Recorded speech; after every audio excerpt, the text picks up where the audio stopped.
இயேசு கிறிஸ்துவின் இனிய நாமத்திலே உங்கள் அனைவரையும் வாழ்த்துகிறேன். அருமையான பாஸ்டர் ஜோயல் அவர்களுக்கு என்னுடைய வாழ்த்துதலையும் நன்றியும் தெரிவித்துக் கொள்கிறேன். இந்த டான்லெஸ் புல்பிட்டினுடைய மற்ற குழுவினருக்கும் என்னுடைய நன்றியை தெரிவித்துக் கொள்கிறேன். I greet you, Pastor Joel and the others group, the partners of the Dauntless Pulpit. I thank you all for the opportunity you given to me to share the word of God in Tamil language.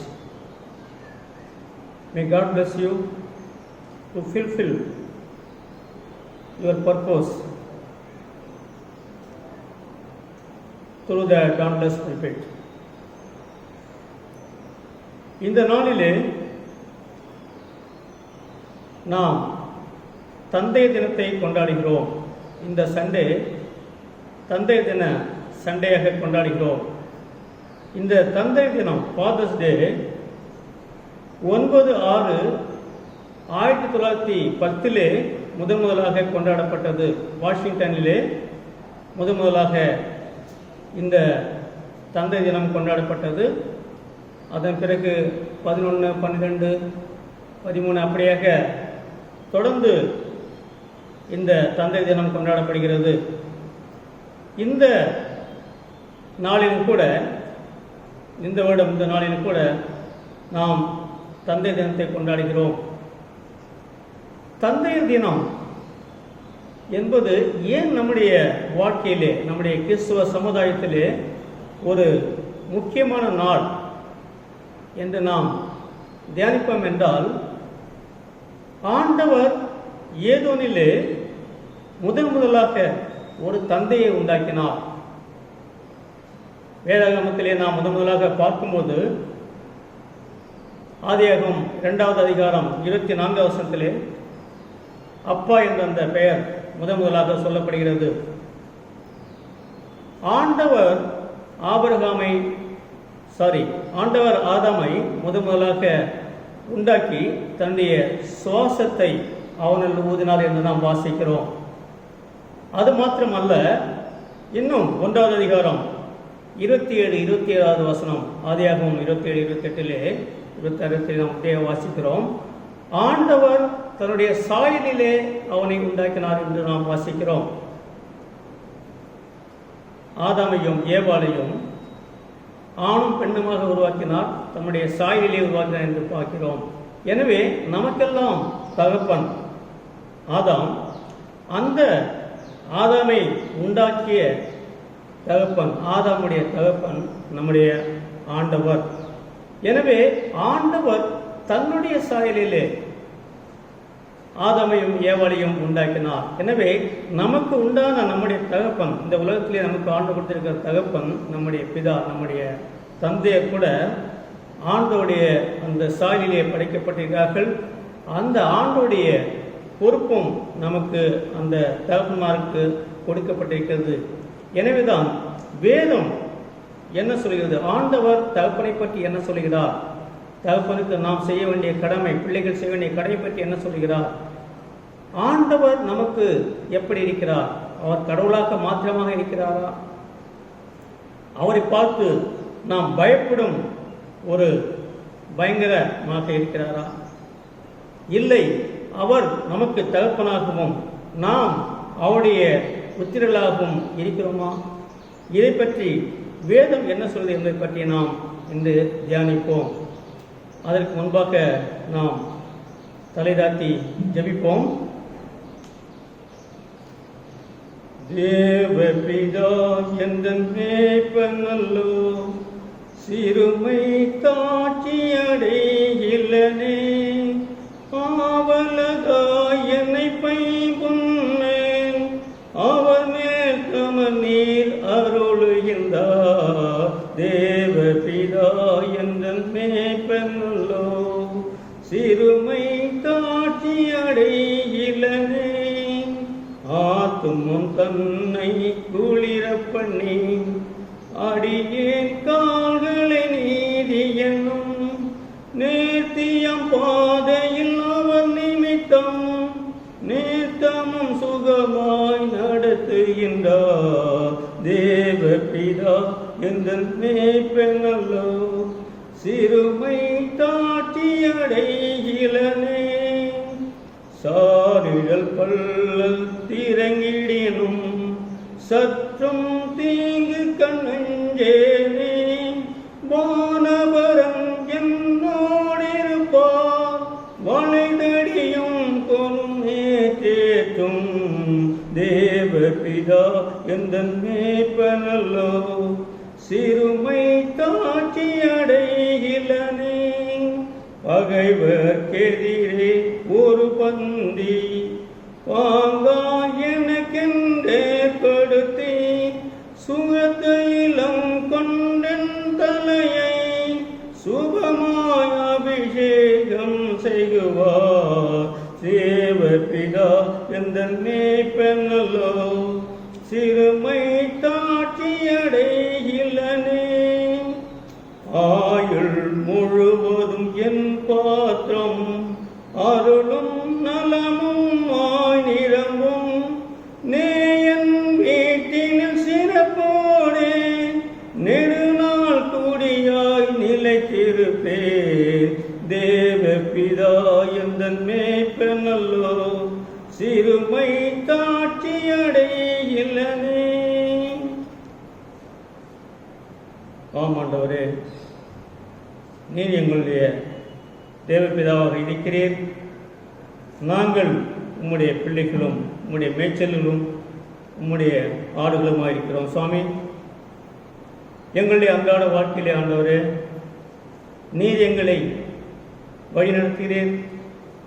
புல்லுள்ள இடங்களிலே ஆண்டவரே நீர் எங்களை மேய்க்கிறீர். சுவாமி, நாங்கள் மரணைகளின் பள்ளத்தாக்கில் இருந்தாலும் ஆண்டவரே பொருளாப்புக்கு பயப்படேன், ஏனெனில் தேவரீர் என்னோடு கூட இருக்கிறேன் என்று ஆண்டவரே உங்களுடைய பக்தன் தாவீது சொன்னது போல ஆண்டவரே இந்த இக்கட்டான சூழ்நிலையிலும் ஆண்டவரே இந்த கொடிய வியாதியின் காலத்திலும் ஆண்டவரே அநேக பிள்ளைகள் மறித்து கொண்டிருக்கும் இந்த சமயத்திலும் ஆண்டவரே எங்களுடைய எதிர்காலங்கள் நம்பிக்கையற்றதாக காணும் இந்த நேரத்திலும் கார்மேகங்கள் சூழ்ந்திருக்கும் இந்த நேரத்திலும் ஆண்டவரே நீரே எங்களுக்கு மேய்ப்பராக பிதாவாக தந்தையாக ஆண்டவரே தகப்பனாக இருப்பதற்காக உமக்கு குணாங்கொடி சோத்திரம். அப்பா,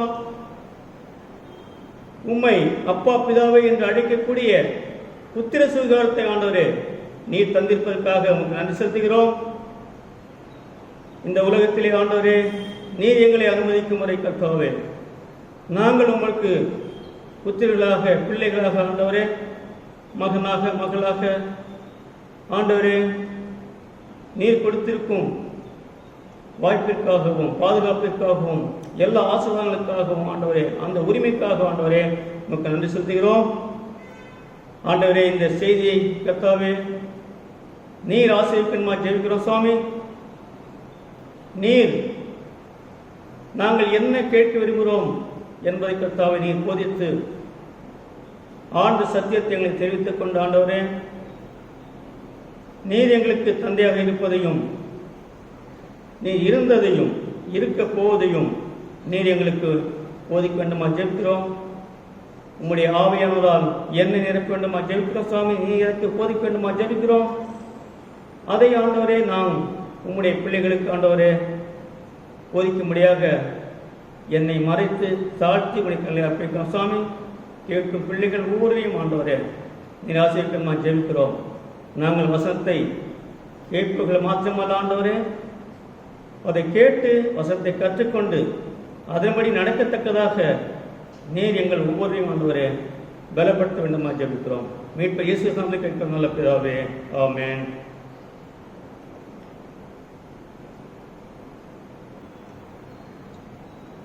ஒரு இளம் தம்பதியர் பெற்றோர்கள் தங்களுடைய ஒரே மகனை ஒரு சிறு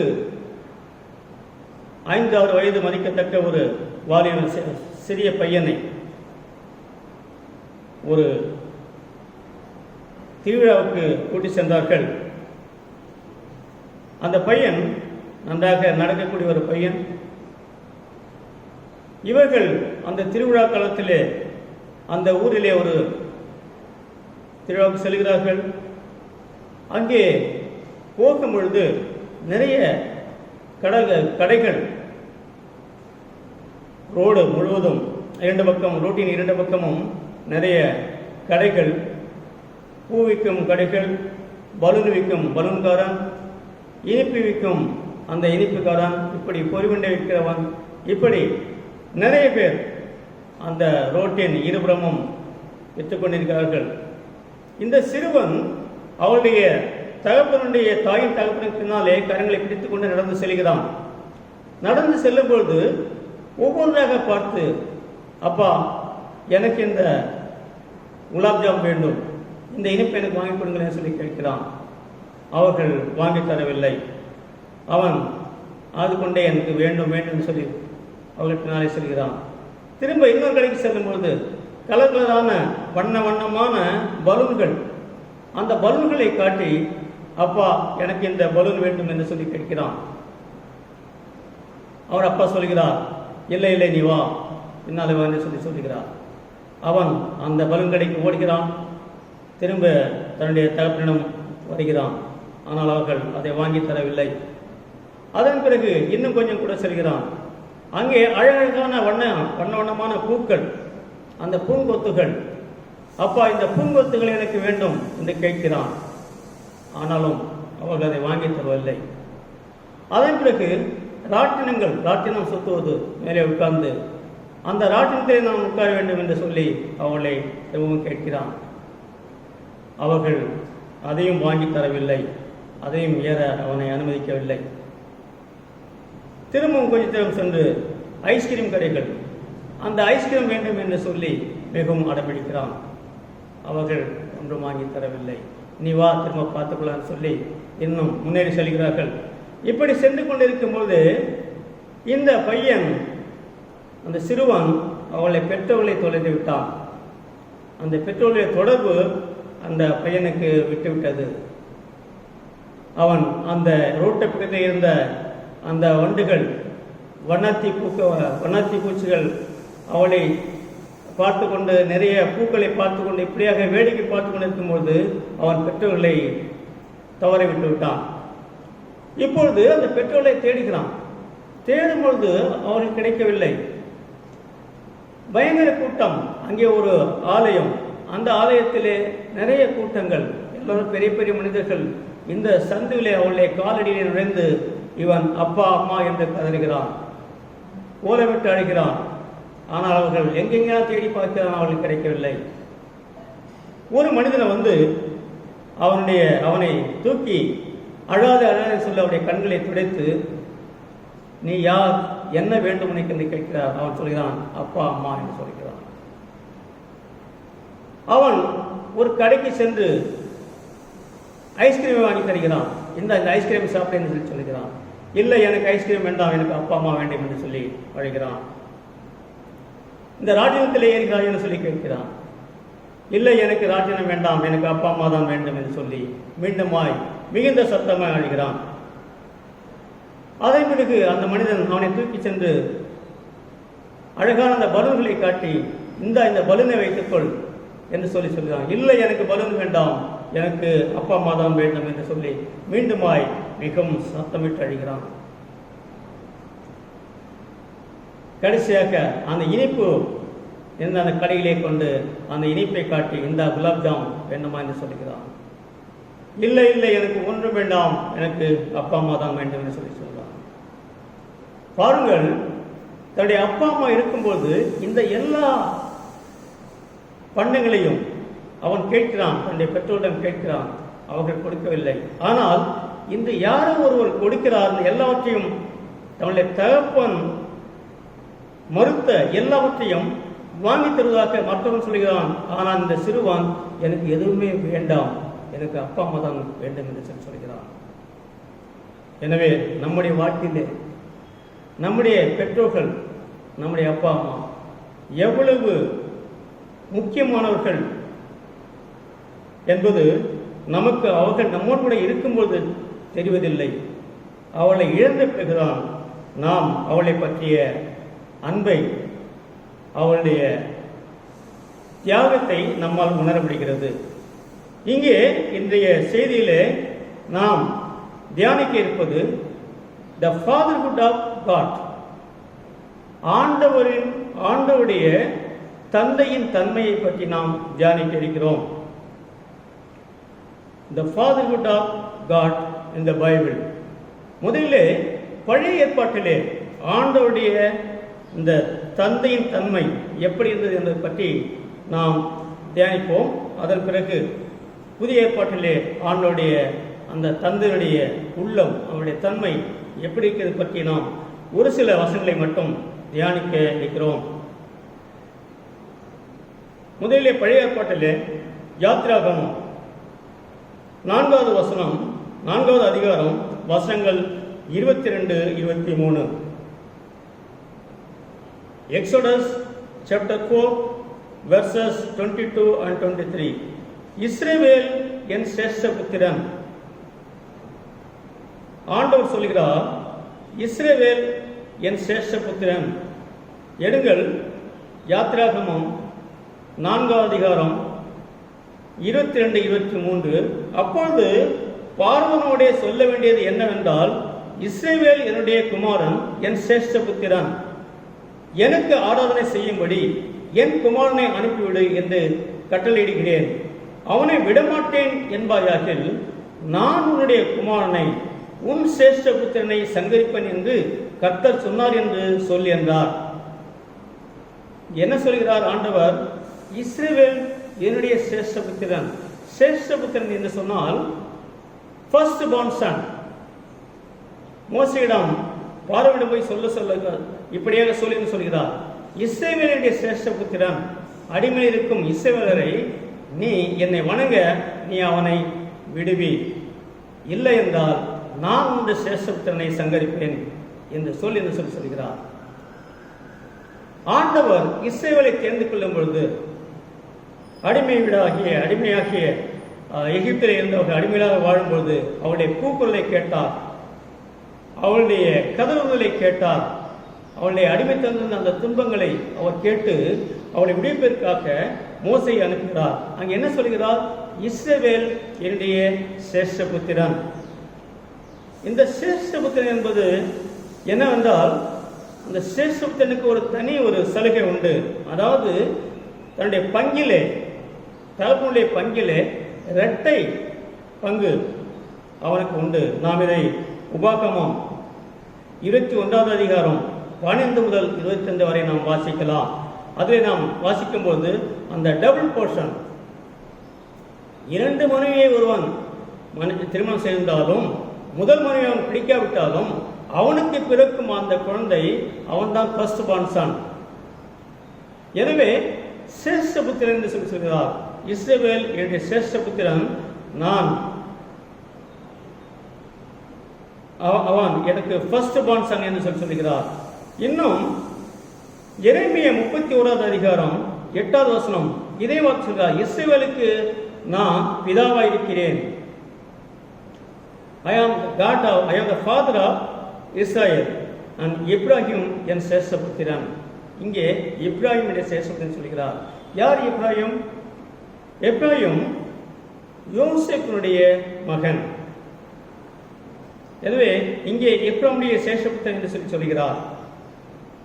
அடுத்ததாக உபாகமம் 1:31 ஒரு மனிதன் தன் பிள்ளையை சுமந்து கொண்டு போவது போல நீங்கள் இவ்விடத்திற்கு வருகிற வரைக்கும் நீங்கள் நடந்து வந்த வழிகள் எல்லாவற்றிலும் உங்கள் தேவனாகிய கர்த்தர் உங்களை சுமந்து கொண்டு வந்ததை நீங்கள் கண்டீர்களே என்று மோசே சொல்கிறான். உபாகமம் 1:31 சொல்கிறான், ஆண்டவர் அந்த 40 வருடம் அவர்களை எகிப்திற்கு கொண்டு வந்து எப்படியெல்லாம் அவளை வழிநடத்தினார். ஒரு தகப்பன் தன்னுடைய பிள்ளையை சுமப்பது போல ஆண்டவர் அவர்களை சுமந்தார் என்று சொல்லி இங்கே மோசே சொல்கிறான். அன்பவர்களே, நம்முடைய வாழ்க்கையிலும் நாம் எங்கெல்லாம் இருந்து இங்கே வந்திருக்கிறோம். தமிழ்நாட்டிலிருந்து வெளியிலே நாம் பல பகுதிகளிலே சூரத்திலே இருக்கிறோம், மகாராஷ்டிராவில் இருக்கிறோம், இன்னும் வெளிநாட்டில் இருக்கிறோம். நாம் கடந்து வந்த பாதைகள் எல்லாமே ஆண்டவர் நம்மை சுமந்து கொண்டு வந்து நம்மளை வழிநடத்தி நாம் இந்த இருக்கும் அந்த நிலையிலே நம்மளை பாதுகாத்து நம்மை அமர வைத்திருக்கிறார் என்பதை மட்டும் நாம் மறந்துவிடக்கூடாது. ஏதோ நாம் உழைத்து, நாம் வளர்ந்து, நாம் கஷ்டப்பட்டு நாம் இந்த இடத்திலே அமர்ந்திருக்கிறோம் என்று நாம் சொல்லி நம்மை பெருமைப்படுத்திக் கொள்ள முடியாது. ஏனெனில் நம்மளை காட்டிலும் அதிகமாக உழைக்கிறவர்கள் இன்னும் அநேகர் இருக்கிறார்கள். ஆனாலும் அவர் எல்லாத்தை விட நம்மை அதிகமாய் அவர் நம்மை நேசிப்பதால் தான் இந்த புத்திர சுவிகாரத்தை நமக்கு அவர் கொடுத்திருக்கிறார். அப்பா பிதாவை என்று அழைக்கக்கூடிய அந்த புத்திர சுவிகாரத்தை ஆண்டவர் நமக்கு கொடுத்திருக்கிறார். ஆண்டவரை எல்லாரும் அப்பாவை என்று அழைக்க முடியாது. மற்ற புறமதத்திலே அப்படியாக அவருடைய கடவுளை அப்பா என்று அழைப்பது மிகவும் ரேரான ஒரு அரிதான விஷயமாக நாம் பார்க்கிறோம். இன்னும் இஸ்லாம் இடத்திலே அப்படியாக அப்பா என்று அழைக்க முடியாது. அப்பா பிதாவை என்று அழைக்கக்கூடிய அந்த வாக்கியம் கிறிஸ்தவர்களாகிய நமக்கு மாத்திரமே உண்டு. அன்று இஸ்ரவேலரை என்னுடைய பிள்ளை, என்னுடைய சேஷ்ட புத்திரன் என்று சொன்னாதே ஆண்டவர், ஆவிக்குரிய இஸ்ரவேலராகிய நம்மையும் அதே புத்திர சுவிகாரத்தை நமக்கு கொடுத்திருக்கார் என்பதை நாம் வேதத்திலே வாசிக்கலாம். மத்தேயு 6:9 வாசிக்கலாம், மத்தேயு 19:19 வாசிக்கலாம், இன்னும் ரோமர் 8:14-17 வாசிக்கலாம், கலாத்தியர் 3:26 நாம் வாசிக்கலாம். இப்படி எபேசியர் 5:18, லூக்கா 11:2, இன்னும் மத்தேயு 9:9 கூட நாம் வாசிக்கலாம். அப்பா பிதாவை என்று அழைக்கக்கூடிய புத்திர சுவிகாரத்தை நமக்கு ஆண்டவர் கொடுத்திருக்கிறார். அது மாத்திரமல்ல, ஆண்டவர் நமக்கு ஜெபம் செய்ய கற்றுக் கொடுக்கும்போது பரலோகத்தில் இருக்கிற எங்கள் பிதாவே, பரமனில் இருக்கிற எங்கள் பிதாவே என்றுதான் நமக்கு கற்றுக் கொடுத்திருக்கிறார். இப்படியாக ஆண்டவருக்கும் நமக்கும் உள்ள உறவு தந்தையும் மகனுக்கும் உள்ள உறவு. ஒரு மனிதன் தன் தகப்பனை தன்னுடைய பிள்ளைகளை சுமந்தது போல நம்மை ஆண்டவர் சுமந்து கொண்டிருக்கிறார் என்பதை உபாகமம் 1:35 பார்க்கிறோம். இன்னும் ஏசாயா தீர்க்கதரிசி புத்தகம் 46வது அதிகாரம் 3:4 நாம் பார்க்கிறோம். ஆண்டவர் சொல்கிறார், உன்னை சுமந்தேன் இன்னும் சுமப்பேன் என்று சொல்கிறார். ஏசாயா 63:9 சொல்கிறார், அவர் சொல்கிறது, அவர் நம்மை பிள்ளைகளைப் போல சுமந்தார் என்று சொல்லி நாம் வாசிக்கிறோம். இப்படியாக அநேக இடங்களிலே ஆண்டவர் தன்னுடைய தந்தை குணத்தை, தன்னுடைய தகப்பனுடைய அந்த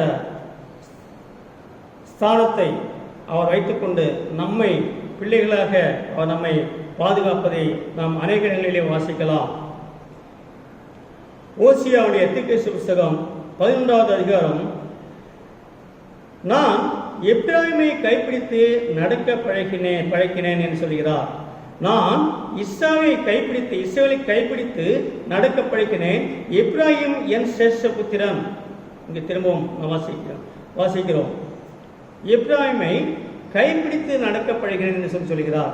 அதாவது சிறு பிள்ளையாக இருக்கும்போது அவனை ஒரு தகப்பன் எப்படி கைப்பிடித்து நடக்க பழைப்படுக்கிறானோ அதே போல ஆண்டவர் இப்ராஹிமை, யோசேப்பினுடைய அந்த மகனை, அதாவது இங்கு இஸ்ரவேலே, யாக்கோபே, எப்ராஹிமே என்று சொல்வது ஒரு தனிப்பட்ட மனிதனை அல்ல, ஒரு தேசத்தை, அதாவது தெரிந்து கொள்ளப்பட்ட அந்த தேசத்தை சொல்கிறார். இஸ்ரவேல் தேசத்தை நான் வழி நடத்தினேன். எல்லோருக்கும் பொருந்தும். அன்றைய இஸ்ரவேல், இன்றைய நம்முடைய ஆண்டோடைய பிள்ளைகள், அவர்களை ஒவ்வொருவருக்காகவும் இந்த வசனம் எல்லாருக்காகவும் பொருந்தும். ஆண்டவரை ஏற்றுக்கொண்ட பிள்ளைகள் எல்லாருக்காகவும் பொருந்தும். நான் இப்ராஹிமை கைப்பிடித்து நடக்க பழகினேன். இப்ராஹிமே என் சேஷ்ட புத்திரன். எரேமியா 31:8 சொன்ன போல ஜோசப் ஆசிரியருக்காக பிறந்த பிள்ளைகள் தான் இந்த இப்ராஹிம், அவருடைய மகன்தான். எனவே இங்கே சொல்கிறார், இப்ராஹிம் என்னுடைய சேஷ்ட புத்திரன் என்று சொல்வதை நாம் மீண்டுமாய் படிக்கிறோம். இப்ராஹிம் ஓசியா 18:11-8 நாம் வாசிக்கிறோம். ஓசியா 11:8-9 எப்பிராயிமே, நான் உன்னை எப்படி கைவிடுவேன்? இஸ்ரவேலே, நான் உன்னை எப்படி ஒப்புக் கொடுப்பேன்? நான் உன்னை எப்படி ஆத்மாவை போலாக்குவேன்? நான் உன்னை எப்படி ஓயமை போல வைப்பேன் என்று சொல்லி என் இருதயம் எனக்குள் குழம்புகிறது. என் பரிதாபங்கள் என்னை ஏகமாய் பெருக்குகிறது என்று சொல்லுகிறார். அதாவது இங்கே நாம் என்ன வாசிக்கிறோம்? எப்பிராயிமே, நான் உன்னை இஸ்ரவேல் இளைஞனா இருந்த போது 11:1 ஓசியா 11:1 இஸ்ரவேல் இளைஞனா இருந்த போது நான் அவனை நேசித்தேன், எகிப்திலிருந்து என்னுடைய குமாரனை வரவழைத்தேன். நான் எப்பிராமை கைப்பிடித்து நடக்க பழக்கினேன், ஆனாலும் நான் தங்களை குணமாக்குவது என்று அறியாமல் போனார்கள். இங்கே ஆண்டவருக்கு ஒரு பெரிய வருத்தம். நாம் இதை தீர்க்கதரிசன புஸ்தகங்களை எல்லாத்திலுமே நாம் வாசிக்கலாம். இப்படியாக ஒரு தந்தையாக ஒரு பிள்ளையை வழிநடத்தது போல ஆண்டவர் அவர்களை வழிநடத்தினார். ஆனாலும் அவரை மறந்துவிட்டு அவர்கள் வேறு தெய்வங்களை அவர்கள் வழிபட்டார்கள், வேறு தெய்வங்களை வணங்கினார்கள் என்று சொல்லி, ஆனால் தான் கடைசியிலே ஆண்டவர் அவர்களை கைவிட்டுவதையும் நாம் பார்க்கிறோம். இங்கே சொல்கிறார் 11:8-9 சொல்கிறார். ஓசியா 18, எப்பிராயிமே, நான் உன்னை எப்படி கைவிடுவேன்? இஸ்ரவேலே, நான் உன்னை எப்படி ஒப்பு கொடுப்பேன்? நான் உன்னை எப்படி ஆத்மாவை போல் ஆக்குவேன்? உன்னை எப்படி சேபோய்மை போலே வைப்பேன்? என் இருதயம் எனக்குள் குழம்புகிறது, என் பரிதாபம் ஏகமாய் பொங்குகிறது. அதாவது இந்த ஆத்மா செபோயும், இது என்ன? இது யார்? சோதம் குமாரை ஆண்டவர் அழித்த பொழுது, கந்தம் கொண்டு அதை அழித்த பொழுது, அக்கில் கொண்டு அழித்த பொழுது, அதிலே உள்ள பல நகரங்கள், பக்கத்தில் உள்ள பட்டணங்கள், அதோடு சேர்ந்த பட்டணங்கள் தான் இந்த 2 பட்டணங்கள். இதை நாம் ஆதியாகமம் 14வது அதிகாரம் 8வது வருஷத்தில் நாம் வாசிக்கலாம். அந்த 2 பட்டணங்களும் சோதமோடு சேர்ந்து இணைந்த அந்த பட்டணங்கள், அதில் அருகாமைந்த பட்டணங்கள், அவைகளும் எரிந்து சாம்பலாக்கப்பட்டன. அந்த பட்டணங்களும் சாபங்களுக்கு உள்ளாகியது. எனவே தான் சொல்லுதான், நான் எப்படி அந்த பட்டணங்களைப் போல இஸ்ரவேலை எருசலேமை நான் எப்படி நான் அழிப்பேன் என்று அடங்காத அந்த பிள்ளையை, அடங்காத ஒரு மகனை, தான் பெற்ற அந்த பிள்ளையை எப்படி ஒரு தகப்பனால் கைவிட முடியாதோ, எப்படி அந்த தகப்பனை, அந்த பிள்ளையை தகப்பன் தண்டிக்க முடியாதோ, அந்த சூழ்நிலையிலே அந்த தகப்பனுடைய இதயத்தை கொண்ட ஆண்டவர் தன்னுடைய கைகளை பிசைந்து கொண்டு, நான் உன்னை எப்படி கைவிடுவேன்? நான் உன்னை எப்படி ஒப்பு கொடுப்பேன்? எப்படி உன்னை அழிப்பேன்? என் உக்கிர கோபத்தும்படியே செய்ய மாட்டேன் என்று சொல்கிறார். எப்பிராமை அழிக்கும்படி நான் திரும்ப மாட்டேன் என்று சொல்லி ஆண்டவர் சொல்கிறார். எனவே ஆண்டவருடைய அந்த அன்பு ஒரு தகப்பனுடைய அன்புக்காக அன்பு போல இங்கே நாம் வேதத்திலே பழைய ஏற்பாட்டிலே பார்க்கிறோம். ஓசியா 11:8-9 நாம் வாசிக்கிறோம். அடுத்தது மல்கியாவிலே நாம் வாசிக்கிறோம், நான் பிதாவானால் என் கனம் எங்கே என்று சொல்லி ஆண்டவர் கேட்கிறார். நீங்கள் என்னை பிதா என்று அழைக்கிறீர்கள், என்னை தகப்பன் என்று சொல்கிறீர்கள். நான் உங்களை பிள்ளையாக, உங்களை என்னுடைய சிரேஷ்ட புத்திரனாக நான் உங்களை வழிநடத்தினேன். ஆனால் என்னுடைய கனம் எங்கே? நான் பிதாவானால் என்னுடைய கனம் எங்கே என்று சொல்லி ஆண்டவர் இன்று நம்மை பார்த்து கேட்கிறார்.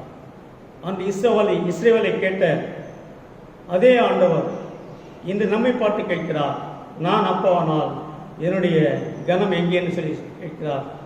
எத்தனை பிள்ளைகள், எத்தனை மகன்கள், சேஷ புத்திரர்கள் தங்களுடைய தகப்பன்மாரை, தங்களுடைய தாய்மாரை அனாதை ஆசிரமத்திலே விட்டு வைத்திருக்கிறோம். எத்தனை பேர் அவளை நடுத்தவிலே விட்டிருக்கிறோம். நம்மளை தூக்கி சுமந்து வளர்த்து ஆளாக்கிய நம்முடைய தகப்பனையும் தந்தையும்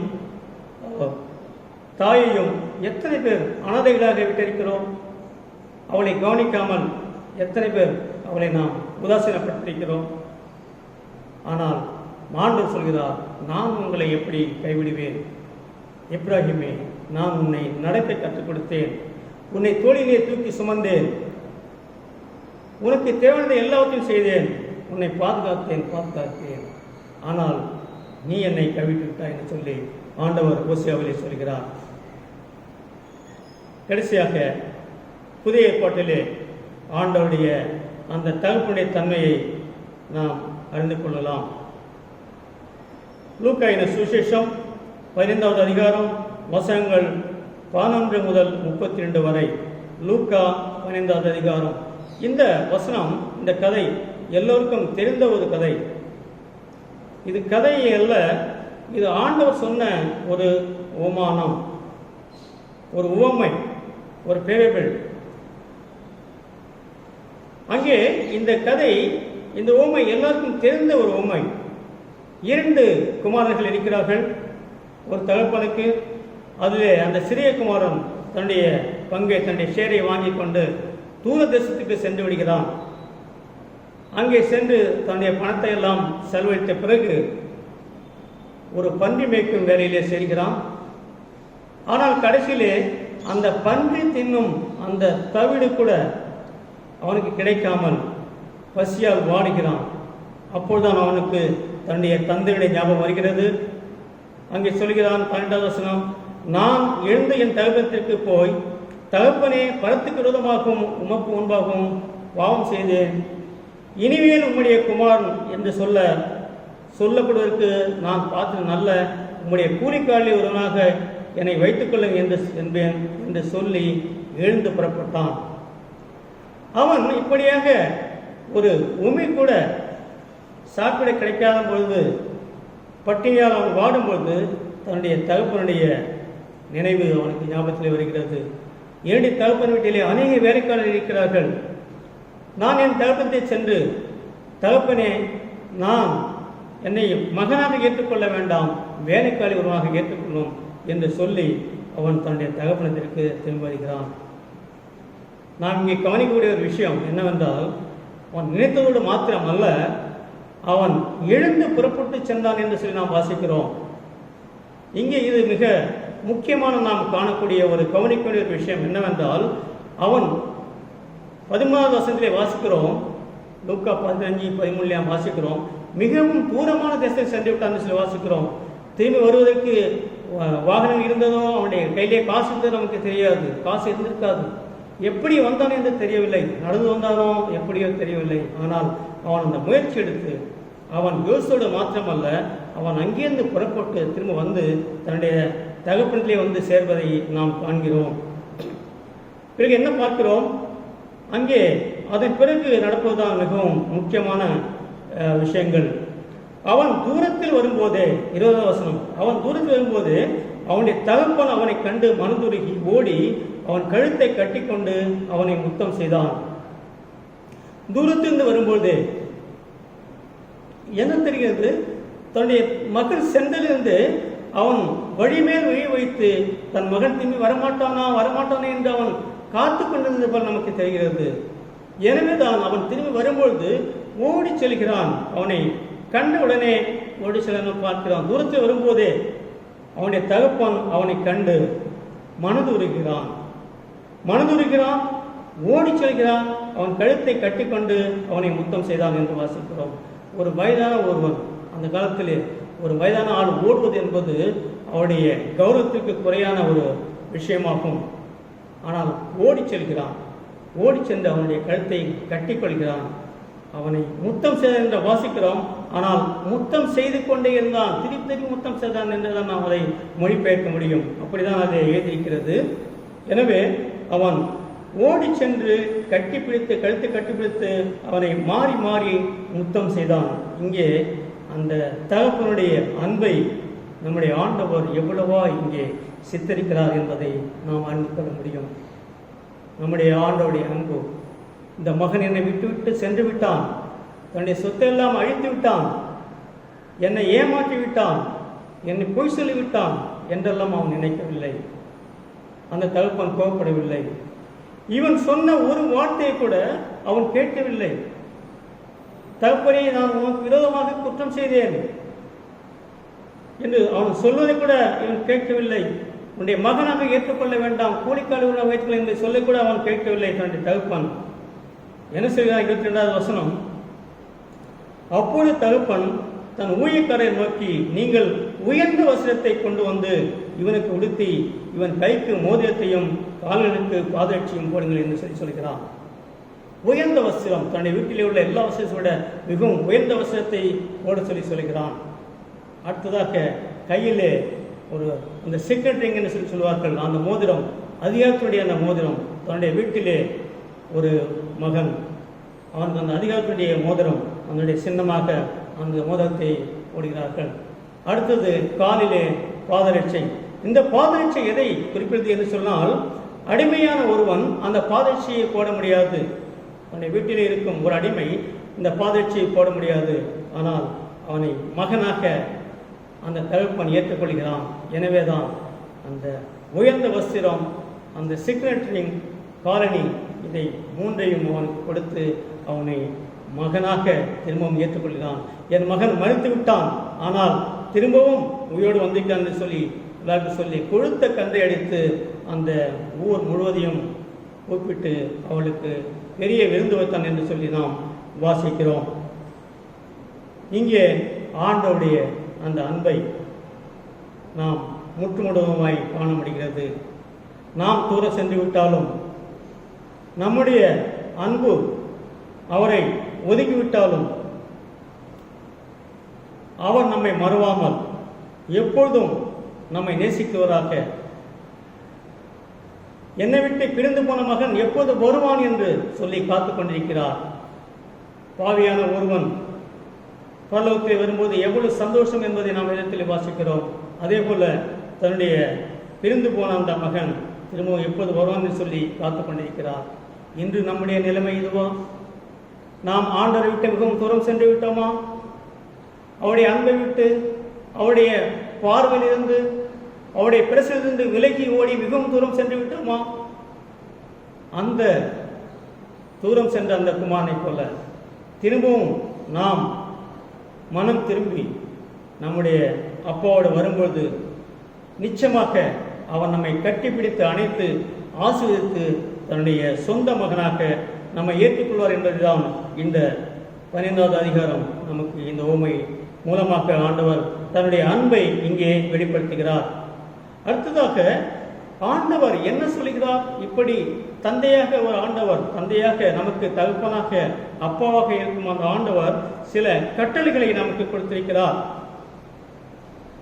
அவர் நமக்கு தந்தையாக இருந்தாலும் இந்த உலகத்திலே நமக்கென்று பெற்றோர்களை கொடுத்திருக்கிறார், நமக்கு அப்பாவை கொடுத்திருக்கிறார். அவருடைய ஸ்தானத்திலே ஏன் நான் சொன்னேன், அவர் தன்னுடைய ரூபத்திலே தன்னுடைய ஆவியை ஊதி இந்த தகப்பனை நமக்கு உண்டாக்கி கொடுத்திருக்கிறார். ஆதாம் வழியாக வந்த அந்த தகப்பன்மார்கள், அவர்கள் வந்த தகப்பன்மார்கள், நம்முடைய தகப்பன்மார்கள் ஆண்டவருடைய அதே ரூபத்திலே இருக்கிறார்கள். அவர் தன்னுடைய சாயலிலே படைத்தார் என்று நாம் வாசிக்கிறோம். அவருடைய சாயல், அவருடைய அன்பு, அவருடைய பாதுகாப்பு, அவருடைய அந்த மன்னிக்கும் குணம் நம்முடைய தகப்பனிலும் உண்டு என்பதை நாம் அறிந்து கொள்ள வேண்டும். வேதம் போதிக்கும் சத்தியம் இதுதான். எனவே எனது ஆசிரியர் யாத்திராகமம் 20வது அதிகாரம் 12வது வசனம், உன் தேவனாகிய கர்த்தர் உனக்கு கொடுக்கிற தேசத்திலே உன் நாட்கள் நீடித்திருப்பதற்கு உன் தகப்பனையும் உன் தாயையும் கனம் பண்ணுவாக என்று சொல்லுகிறார். ஆண்டவர் சொல்கிறார், உன் தகப்பனையும் உன் தாயையும் கனம் பண்ணுவாயாக. இப்படி கனம் பண்ணும்போது நமக்கு என்ன கிடைக்கிறது? அவர் கொடுக்கும் தேசத்திலே நீண்ட நாட்கள் நாம் வாழலாம். ஆசீர்வாதமான சமாதானமான ஆண்டுகள், அதிக ஆண்டுகள் நமக்கு ஆண்டவர் கொடுப்பார் என்பதை சொல்லி நாம் வாசிக்கிறோம். யாத்திராகமம் 20வது அதிகாரம் 12வது வசனம், கொலோசியருக்கு நிருபம் 3வது அதிகாரம் 20வது வசனம், எபேசியர் 6:1 முதல் 3 வரை, இவை எல்லாவற்றிலுமே இந்த வசனங்களை இன்னும் அதிகமாக கூட நாம் இதை வாசிக்கலாம். தகப்பனை கனம் பண்ண வேண்டும் என்று சொல்லி இதே சத்தியத்தை ஆண்டவர் மத்தேயு 5:4 சொல்கிறார், மத்தேயு 19:19 சொல்கிறார். எனவே இப்படி நாம் ஆண்டவருடைய கற்பனைகளை கேட்கும்போது, கீழ்ப்படியும் பொழுது அவர் என்ன சொல்கிறார்? உங்களுடைய பெற்றோர்களுக்கு கீழ்ப்படியுங்கள், உங்கள் தகப்பனுக்கு கீழ்ப்படியுங்கள், அவளை நேசியுங்கள் என்று சொல்கிறார். இப்படி நேசிக்கும் பொழுது ஆண்டவருடைய ஆசீர்வாதம் தகப்பனுக்கு மாத்திரமல்ல, தகப்பனுக்காக ஆண்டவர் அந்த தகப்பனுடைய பிள்ளைகள் அவருடைய சந்ததிகளையும் ஆசீர்வதிக்கிறார். இதைத்தான் நாம் ஆதியாகமத்திலே பார்க்கிறோம். ஆதியாகமம் 26ஆம் அதிகாரம் 24வது வசனத்தை நாம் வாசிக்கிறோம். ஆண்டவர் ஈசாக்குக்கு தரிசனமாய் சொல்கிறார், நான் உன் தகப்பனாகிய ஆபிரகாமின் தேவன், பயப்படாதே, நான் உன்னோடு கூட இருந்து என் ஊழியக்காரனாகிய ஆபிரகாமின் நிமித்தம் உன்னை ஆசீர்வதித்து உன் சந்ததியை பெருக என்று சொல்கிறார். என் ஊழியக்காரன் ஆபிரகாமின் நிமித்தம் நான் உன்னை ஆசீர்வதித்து உன் சந்ததியை பெருகுவேன் என்று சொல்லி ஈசாக்கை பார்த்து ஆண்டவர் சொல்கிறார்.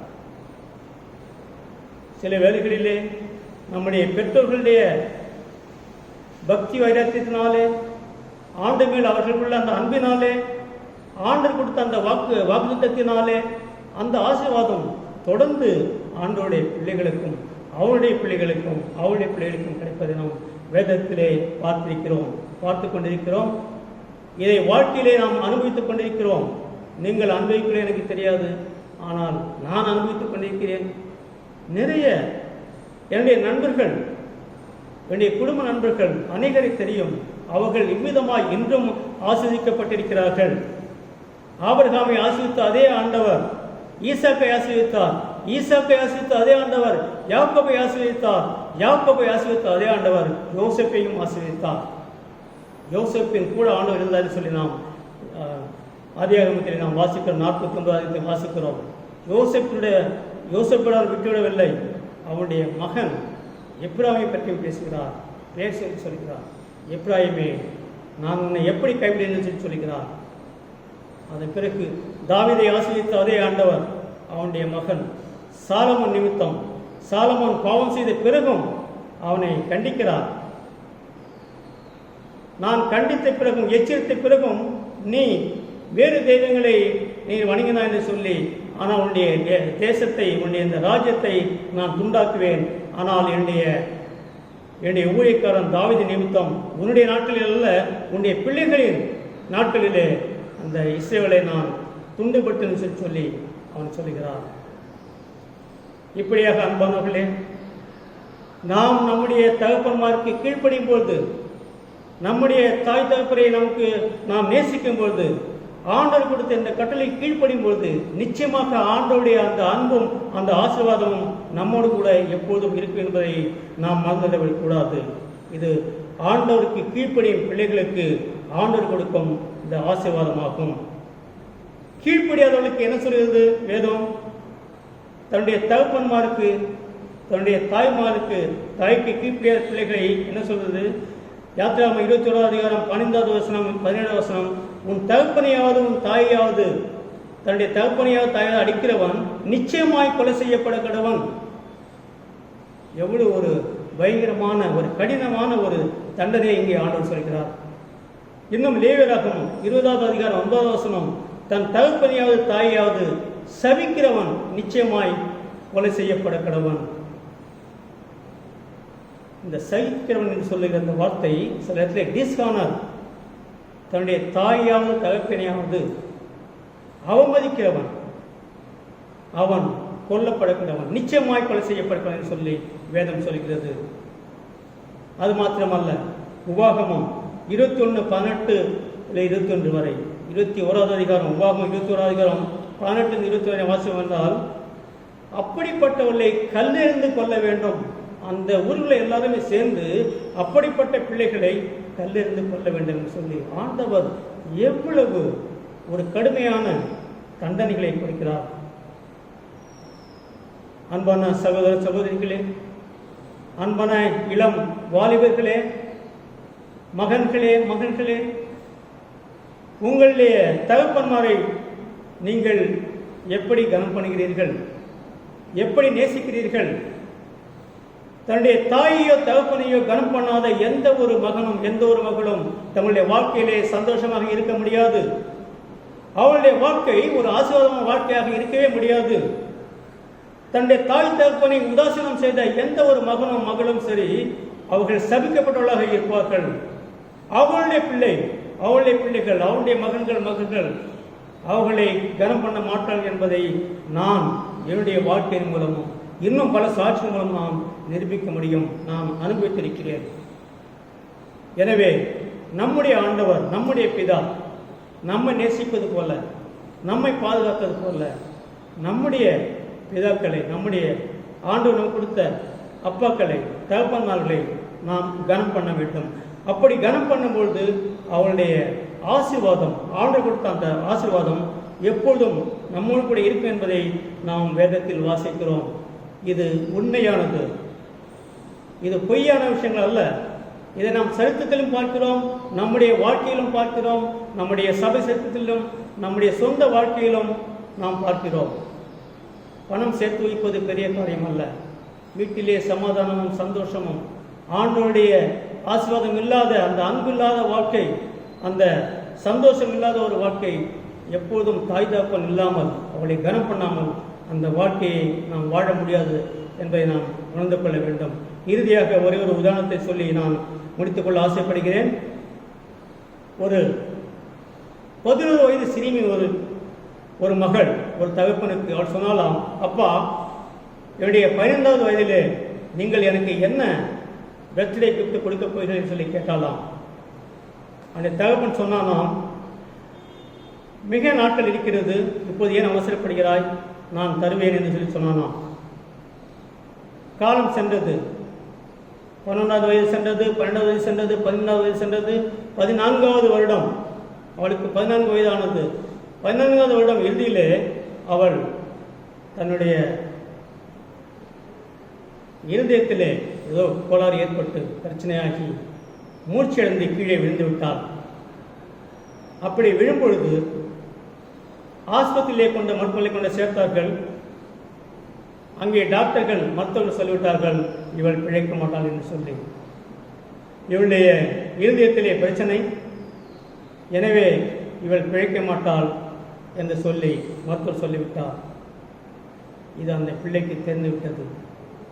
தன்னுடைய தகப்பன் அந்த பிள்ளையை பார்க்க வருகிறான். பிள்ளையை தூக்கி கட்டி முத்தம் கொடுத்து அந்த பிள்ளையோடு மிகவும் அன்பாக பேசுகிறான். அப்போ அந்த மகள் கண்ணீரோடு சொல்கிறாள், அப்பா, நான் மறுத்து போடுவேன் இல்லையா, நான் செத்து போவேன் இல்லையா அப்படின்னு சொல்லி கேட்கிறான். இல்லை மகளே, நீ சாக மாட்டாய், நீ மறிக்க மாட்டாய், நீ உயிரோடு இருப்பாய் என்று சொல்லி சொல்கிறான். எப்படி சொல்கிறீர்கள் அப்பா என்று சொல்லி கேட்கிறார். எனக்கு தெரியும் நீ மறிக்க மாட்டாய் என்று சொல்லி. சில நாட்கள் சென்றது. அந்த மகள் மருத்துவமனையிலிருந்து விடுதலை செய்யப்பட்டால். வீட்டிற்கு வந்தால் வீட்டிலே அவருடைய அப்பா இல்லை. அவருடைய அப்பா இது ஒரு கடிதம் மட்டும் கிடைத்தது. அந்த கடிதத்தை வாசித்தாள். அன்பான மகளே, நீ மறிக்க மாட்டாய் என்று நான் சொன்னேனே, இப்போது உனக்கு புரிகிறதா? உன்னுடைய 15வது வருட அந்த பிறந்தநாள் பரிசாக என்னுடைய இருதயத்தை உனக்கு கொடுத்திருக்கிறேன். நீர் வாழ்ந்து கொண்டிருக்கும் உன்னுடைய உடம்பிலே அந்த இருக்கும் அந்த இருதயம், உன்னை உயிர் காத்துக் கொண்டிருக்கும் அந்த இருதயம், அது நான் உனக்காக பரிசாக கொடுத்திருக்கிற இருதயம். நான் இல்லை என்றாலும் என்னுடைய இருதயம் உன்னோடு கூட இருக்கிறது. உன்னுடைய பிறந்தநாள் பரிசாக அது எப்போதும் உன்னோடு கூட இருக்கும். நீ உயிரோடு இருக்கும் வரை அந்த இருதயம் உன்னோடு இருக்கும் என்று சொல்லி அந்த தகப்பன் எழுதி வைத்த அந்த கடிதத்தை பார்த்து அந்த மகள் மிகவும் கண்ணீர் வடித்தார். இப்படிப்பட்ட அன்புதான் ஆண்டவருடைய அன்பு. இதற்கு மேலான அன்பு. இருதயத்தை மாத்திரமல்ல, அந்த இருதயத்தில் உள்ள அந்த கடைசி சொட்டு ரத்தத்தையும் அந்த தண்ணீரையும் கூட நமக்காக சிந்தி தீர்த்தவர் தான் நம்முடைய ஆண்டவர். அந்த ஆண்டவர் சொல்கிறார், உன்னுடைய வாழ்நாள் நீடித்திருக்கும்படியாக, உன்னுடைய உலகத்திலே நான் உன்னை வைத்திருக்கும் இந்த நாட்கள் அதிகமாக இருக்கும்படியாக, ஆசீர்வாதமாக இருக்கத்தக்கதாக, சந்தோஷமாக இருக்க வேண்டும் என்றால், சமாதானமாக நீ வாழ வேண்டும் என்றால், உன் தாயையும் உன் தகப்பனையும் கனம் பண்ணு என்று சொல்லி ஆண்டவர் சொல்கிறார். எனவே நமக்கு ஆண்டவர் கொடுத்திருக்கும் இந்த தகப்பன்மார்களை, நம்முடைய பெற்றோர்களை, நம்முடைய தந்தையை நாம் கனம் பண்ணுவோமாக. ஏனெனில் இந்த தந்தையை ஆண்டவர் தம்முடைய சாயலிலே உருவாக்கினார். ஆண்டவர் இந்த சபையை உண்டாக்கும் முன்பாக ஒரு குடும்பத்தை உண்டாக்கினார். நான் அடிக்கடி சொல்லியதுதான், ஆண்டவர் முதலிலே ஒரு சபையை, சர்ச்சை உருவாக்கவில்லை. He created a family before he created the church. ஒரு அழகான ஒரு குடும்பத்தை உண்டாக்கினார். அந்த குடும்பத்திலே அப்பாவையும் அம்மாயையும், தாயையும் தகப்பனையும் தாயையும் ஆண்டவர் உருவாக்கினார். பல குடும்பங்கள் சேர்ந்ததுதான் ஒரு சபை. பல நல்ல குடும்பங்கள், அர்ப்பணிப்பான குடும்பம் சேர்ந்ததுதான் ஒரு சபை. எனவே சபை, குடும்பங்கள் இல்லாமல் சபை இல்லை. அந்த குடும்பத்திலே தலைவனும் தலைவியும் அப்பாவும் அம்மாவும் ஆண்டோடைய அந்த அன்பை பெற்றுக்கொள்வோம் என்றால், அவருடைய ஆசீர்வாதத்தை நாம் பெற்றுக்கொள்வோம் என்றால், ஆண்டோடைய அன்பும் ஆசீர்வாதமும் எப்போதும் நமக்கு இருக்கும். இவைகளை எல்லாம் எப்போதும் அந்த பிள்ளைகளுக்கு தெரியும். தகப்பனான நாம், தகப்பனாகிய நீங்கள், இந்த செய்தியை தகப்பன்மார்களுக்காக சொல்வது. இவைகளை எல்லாம் நம்முடைய பிள்ளைகளுக்கு நாம் சொல்லித்தர வேண்டும்.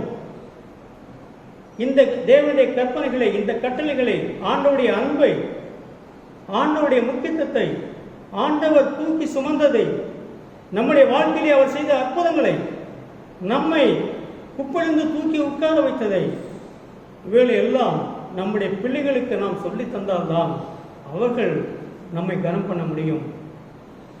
ஆண்டவருடைய வசனம் இல்லாமல் நம்முடைய பிள்ளைகள் நம்மளை கனம் பண்ணுவது மிகவும் அரிதான காரியம். எனவே அன்பான தகப்பன்மார்களே, உங்களுக்கான செய்தி, எனக்கான செய்தி, நம்முடைய பிள்ளைகளை ஆண்டவர் சொன்னது போல உன்னுடைய பிள்ளைகளுக்கு என் வசனத்தை சொல்லிக் கொடுங்கள். அவளுடைய நெற்றியிலே என்னுடைய வசனம் இருக்கணும். அவளுடைய இதயத்தில் எப்போதுமே என்னுடைய வசனம் இருக்க வேண்டும். அவள் உட்காரும் போதும் எழுந்திருக்கும் போதும் உங்களுடைய பிள்ளைகளுக்கு என்னுடைய கற்பனை கனம் பண்ணும்பொழுது நிச்சயமாக ஆண்டவர் நம்மை ஆஸ்வதிப்பார். தம்முடைய அன்பினால் நம்மளை நிரப்புவார். தம்முடைய சமாதானத்தால் நிரப்புவார். எப்போதும் நம்மளை உயர்ந்த இடத்திலே வைப்பார். அவருடைய பிரசன்னம் எப்போதும் கூட நம்மோடு கூட இருக்கும். ஆண்டவர் உங்கள் அனைவரையும் ஆசீர்வதிப்பாராக. இந்த செய்தியின் மூலம் ஆண்டவர் மகிழ்ப்படுவாராக. ஆண்டவர் நம்மை ஒவ்வொருவரையும் வழிநடத்துவாராக. ஆண்டவருக்கே துதி கனமும் மகிமை எல்லாருக்கும் அர்ப்பணிக்கிறேன். ஆமென்.